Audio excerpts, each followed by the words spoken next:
We're always the outcasts, but around here we're loved. Having a rebirth, we're just levels above.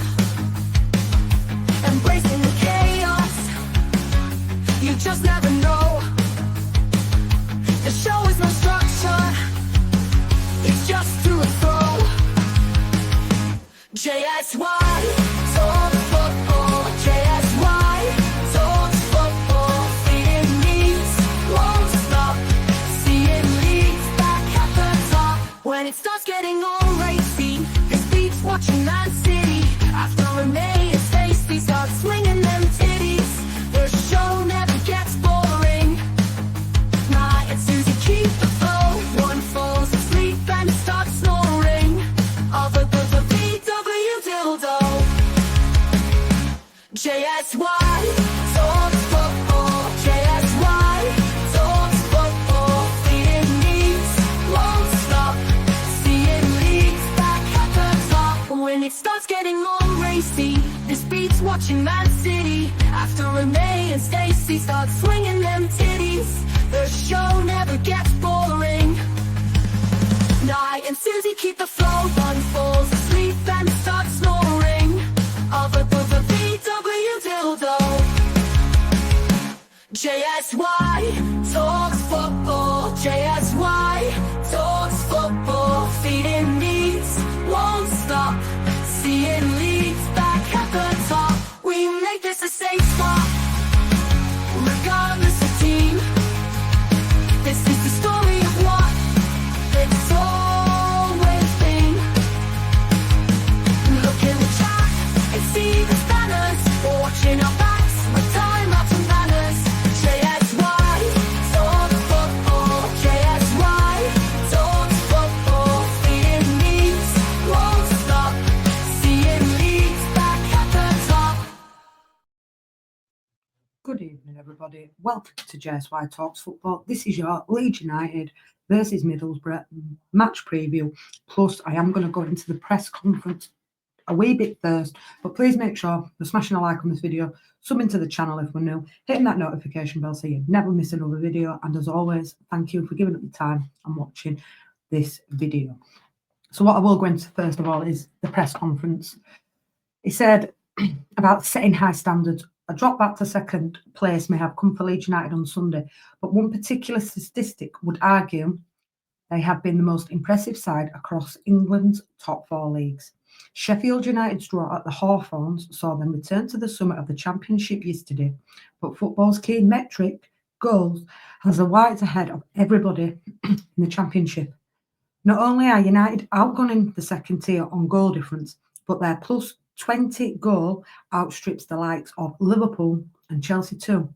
Points, of course, win prizes, but evidently when Leeds win, they win handsomely, and when they drop points, it's by a narrow margin or a draw. Team news. Obviously, we've found the news out today that Junior Firpo will be ruled out for between 4 to 6 weeks with a hamstring injury. Sam Byron is back in training. Team training yesterday and now available for the game. If he comes through today and tomorrow morning. Sadly, Firpo has a serious muscle injury in the hamstring, could be 4 to 6 weeks, definitely out of the festive period and league games. That's bad news with him. Most players came through without injury. There is a question mark on Jayden Bogle. He is in pain and not involved in training. He is more likely to miss the game than is available. He is in really good shape and we would like to have him with us. He also talked about Firpo's injury. Does that impact the January transfer window? If he rehabs well, then it should not change too much for us going into January. If it's more serious, then we would look at bringing in a left back.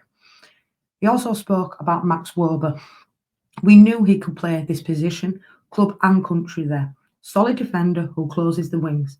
We work with him. Not a natural attacker, he adds other strengths. Always puts a shift in. Strengthens his technique. Good performance on Saturday. We cannot expect his runs out defence like a number 10. He also spoke about prepare a lot of attacks versus defence. Different with Perot this season. No, he is always a striker who likes to drop deeper out of his striker role for the ball and arrives later. Special in his approach, and you cannot change a player's strengths.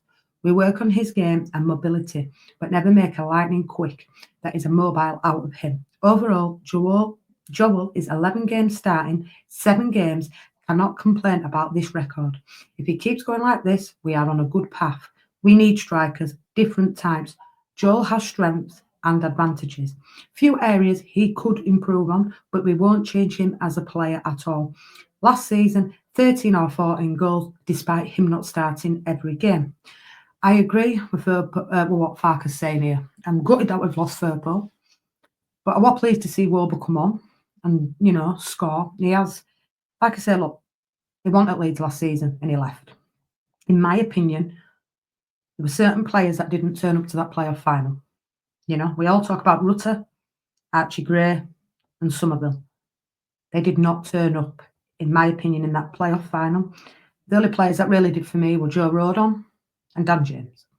So for me, like we give Wilfred Gnonto, you have to give him that bit of credit and move on for the season. At the end of the day, Firpo's out now. It's going to be more than likely be either Byram or Woba.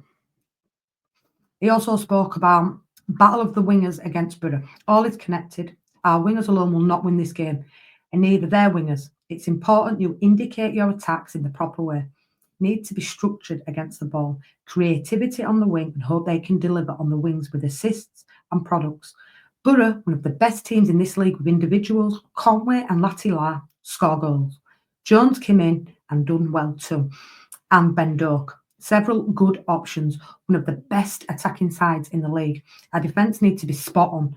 Our compactness, more possession means more control and better positions.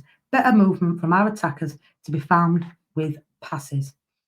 He also spoke about the Carabao Cup when Middlesbrough won 3-0. No, I think they're respectful. An experienced manager in Michael. They know they have to be at their best to win points here. But they have confidence and they are a good side and they have chances. Regardless of the cup win, they did not come more confident. They know it was a different competition. They know we rotated more than Wise and we were altered that night. They will play with confidence, but we have to watch what we allow. He also spoke about Leeds, do they turn up expecting to win? No. We always play to win, but we never expect to win. After 2 or 3 home games, we had an unlucky draw against Portsmouth and an unlucky loss against Burnley, then the cup game. We were asked about our home form and had good results on the road. Now we are outstanding at home and our away results are poorer. We have top defensive behaviour. Every game is different. Would not have expected a 2-2 between West Brom and Sheffield United. Maybe a stalemate, but 0-0, we have to be at our best to dominate this game. And he also just clicked on with their Firpo injury setback. Title hopeful, Leeds United will have to rejig the defence against Middlesbrough tomorrow night, whilst Daniel Farke has confirmed Junior Firpo will definitely miss the clash for injury. I spoke about his hamstring injury. It's a serious injury. He should be back available at some point in January. It's a heartbreaking injury for us because Junior is an integral part of the squad. Now I'm going to get into my match preview. So, Leeds United, 8 o'clock kickoff tomorrow, Elland Road. In a match that could have ramifications on both for the battle for promotion and the battle for the title. Leeds United will host Middlesbrough at Elland Road on Tuesday in their 20th championship game of the season. Leeds are second, occupying one of the 2 automatic promotion spots with 38 points. Me personally, as long as we get in that top 2 and if we don't win, but we just go up in second place, I'm happy with that. Me personally, some people might disagree with me on that, but for me, promotion is key. We don't have to go up as winner, just in that top 2, and we've done our jobs. Playoffs, we all know. I don't want another season where we're looking at the playoffs to get through. Fingers crossed, we can do that. Leeds obviously bet Derby County 2-0 on Saturday, while Middlesbrough are in 5th place with 31 points and got a very, very good draw with 3rd place Burnley on Friday night. The Peacocks are just 1 point behind Sheffield United and only Burnley have picked up more points in the last 5 games. The hosts, Leeds, were dominant at both ends of the pitch against Derby, registering 18 shots and 10 efforts from inside the penalty area, while Derby just produced 3 shots, two of which were in the box. Daniel Farke was delighted with his players, telling the journalists for the first 10 to 15 minutes we were a bit hectic in our decision making, but after that we were all over them. Didn't allow them to have one chance. We created many chances and could and should have scored a few more. Let's face it, Derby's goalkeeper kept him in it. I will say that he made some fantastic saves. It could have been at least 5-0. Credit to their goalkeeper. He did fantastically well. We created chances, should have scored more, but overall it was a pretty dominant performance. Daniel Farke's side have scored 33 goals and conceded just 13 times in the second tier. And of the 24 teams in the division, this return makes them the league's joint best offensive and third best defensive club in the Championship. Leeds are in excellent form, having achieved victory in 4 of their past 5 games, and they in fact lost just twice in their last 14 matches, winning 9 in that period. We know we've lost 3 times this season, 1 at home to Burnley. Obviously, we've lost away to Millwall, which were a bit of a thing, but we know our away form does need to improve. I will say that's where we need to start picking up a few more points away from home. Middlesbrough, they're doing all right at the minute as well, 5th place. They're not far behind. Doing a good job there. They've got some really good players. Got a good attacker on loan from Liverpool as well, Ben Doak, Scotland international, and he's a good young upcoming player. Leeds have been phenomenal at home this season, considering they have just triumphed in each of their 7 most recent victories at Ellen Road, keeping 6 clean sheets and conceding just 1 goal. Middlesbrough coming to Tuesday's clash, having arguably outplayed Burnley last time out, given they created 2 big chances while having prevented the Clarets from producing any big chances of their own. Boss Michael Carrick's side have experienced an impressive uptick in form, given they have lost 4, drawn 2 and won 4 of their first 10 league matches, but they have since prevailed in 5, drawn 2 and been beaten in 2. Borough rank 21st for goals, 18th for big chances scored and lost for shot conversion after 10 match weeks, but they rank first in each of these metrics in the next 8 games. Carrick's team have won 4 of their past 6 Championship fixtures, netting on 19 occasions, but they did fail to keep a clean sheet in that time. Their Middlesbrough are undefeated in their 4 most recent outings away from home, and they have scored 14 goals in those matches. They did concede 7 times though. Leeds United's last 6 games in the Championship, loss, win, win, loss, win. Middlesbrough, 4 wins, a loss and a draw.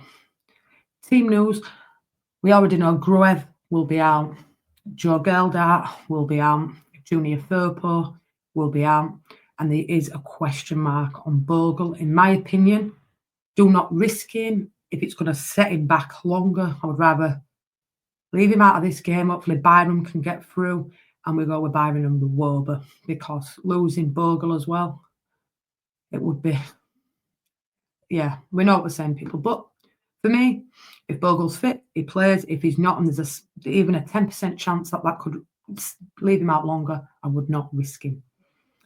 I expect the hosts, Leeds, Dan James, Amundsen, Non-O behind striker Joel Perreault. In midfield, I would say Tanaka and Joe Rothwell together in the double pivot. We also know, obviously, Firpo's out. Byron hopefully gets through training today and training tomorrow, and we can have him back in the lineup. We know Joe Rodon, Pascal Strike will start at centre-back, Wober at left-back, and it will either be Bogle or Byron, depending on his return in training. As for Middlesbrough, they head into the clash without a number of defenders, with Alex Bangura, Dara Lenihan, Rav van der Berg and Tommy Smith set to miss out. Fernie Jicksteel and Neto Borges are likely to be filled as full packs, and he did score on Friday night, did Dick Steele, and got player of the match in that game. Either side of centre backs, Dale Fry and George Edmondson. Midfielder Aidan Morris has also been ruled out, so expect Clark to start. Midfielders Daniel Barlaser and Hayden Hackney in his absence. My predicted lineup would be Mesliengo. If Bogle is not 100% fit, I would start Byron, Rodon and Strauch as your centre backs, Wober at left back, Tanaka and Rothwell in the midfield pivot, James, Aronson, Nonto and Perot. That's my lineup, but please get your comments in the section below if you think we're going to start with a different lineup. I like to hear what people are saying. My Middlesbrough possible starting lineup would be Dieng in goal, Chicksteel, Fry, Edmondson, Borges, Barlaser, Hackney, Ben Doak on loan from Liverpool, Azez, Herzog and Conway. I think Leeds come into the clash as slight favourites due to their home record and a strong defensive performance in recent weeks. Middlesbrough have struggled to keep opponents at bay, but they do have a phenomenal in attack. And while they might lose on Tuesday due to the leaky defence, they will no doubt create chances in front of goal. My score prediction for this game, I'm going to go a 3-2 win to Leeds United. Although they do leak goals, I think they've got a really good attacking force. I can see them scoring goals as well. We have got a few injuries. We are at home. So I'm going to go a steady 3-2 win to Leeds United. But I wouldn't be surprised if it were a draw. I wouldn't see that as a bad result against Middlesbrough, but hopefully we can just sneak the win. And we would go back to the top of the table because Sheffield United do not play till Wednesday night and they've got an away trip at Millwall, which will be a tough test, as we've already found out with Leeds, as we lost there 1-0 not long back. What I am going to do is I'm just going to share the screen and just put some sofa score stats up, and then I'll wrap this video up. If you look at the 8 o'clock kickoff, which we already know, these are the standings in the table, obviously. Better goal difference. Sheffield United by 4 goals, 38 points, 39, but it's so it's so tight. 36, 37, 38, 39. Middlesbrough, if they win, although we won't move them past Sunderland in 4th place, that would give them, a bit of a cushion and a real confidence boost for the rest of the season. As we look down the table, Sheffield Wednesday, West Brom, Watford and Blackburn. Bottom, Plymouth, Portsmouth and Hull right on the bottom on 15 points. Sacking Liam Rossini now doesn't seem like it were unjust. And I tell you what, if they'd have kept with him, I don't believe Hull would have been sat in 24th place, in my opinion. Featured players based on performance in the last week, we've got Joe Rodon on 8.3 and Arthurnie Chicksteel on 8.5. We look at the position with Leeds and Middlesbrough, which is going across. There's your odds. The expected chance of winning is 56%, but Leeds United actually win 54% of the time with these odds. You look at the goals there, scored 33, conceded 22. Middlesbrough scored 30, conceded. You look at that, to what they've conceded. These are the last games. Goal distribution of Leeds United, 19 matches, and Middlesbrough, 19 matches from Championship 24 to 25. We also look at the last couple of results. They drew 1-1. They also bet Hull 3-1. They lost to Blackburn. Comfortable win over Oxford 6-2. A 5-1 win over Luton Town. A 4-1 win over QPR. A 3-0 loss to Coventry. A 3-3 draw there, and Norwich did have a red card. A 1-0 win over Sheffield United at home, and then they lost 2-0 to Bristol City at home. Look at Leeds, 2-1 win at Watford, 0-0 Bristol, 3-0 at home to Plymouth. Obviously lost 1-0 to Millwall, 2-0 at QPR, 4-3 with Swansea, 3-0 at home to Luton. We obviously lost 1-0 away from home at Blackburn, and we did beat comfortably Derby 2-0, and it should have been many, many more. These are some of the previous scores. Obviously, the AFL Cup, we lost 3-0. I can remember that game very well. That was this year as well. We won 4-3, 3-2. And that goes back a little bit further down the line. Other results were Middlesbrough and Leeds way back. But if we look at the table just before we wrap this one up, we can be sat there if we get that win tomorrow evening. Like I said to you guys, I'm going to go with a 3-2 win to Leeds. I think it'll be a tough game. I really do. But I think Leeds have just got that little bit of quality. But if it were a draw, I wouldn't be bothered. But please get your score predictions in the comment section below. Smash a like on this video. Subscribe to the channel if you're new. Hit that notification bell. As always, thank you for watching. Get your predicted lineups in the comment section below as well. Let me know what your guys are thinking. But I am going to go for the 3-2 win. Fingers crossed to Leeds United. And I will see you all again soon for the watch along. Until then, people, take care of yourselves. Look after yourselves. Let's hope Leeds can get that win tomorrow. It will be a good attacking game. They will not come and park the bus, so we know what we're being for some end-to-end football tomorrow. But until then, I will be doing the watch on for the Leeds game as well tomorrow. Take care of yourselves, people. Much love to all. We will see you all again soon. Much love and peace out by JSY. You're always the outcast. Around here we're loved, having a rebirth. We're just levels above. Embracing the chaos, you just never know. The show has no structure, it's just to and fro.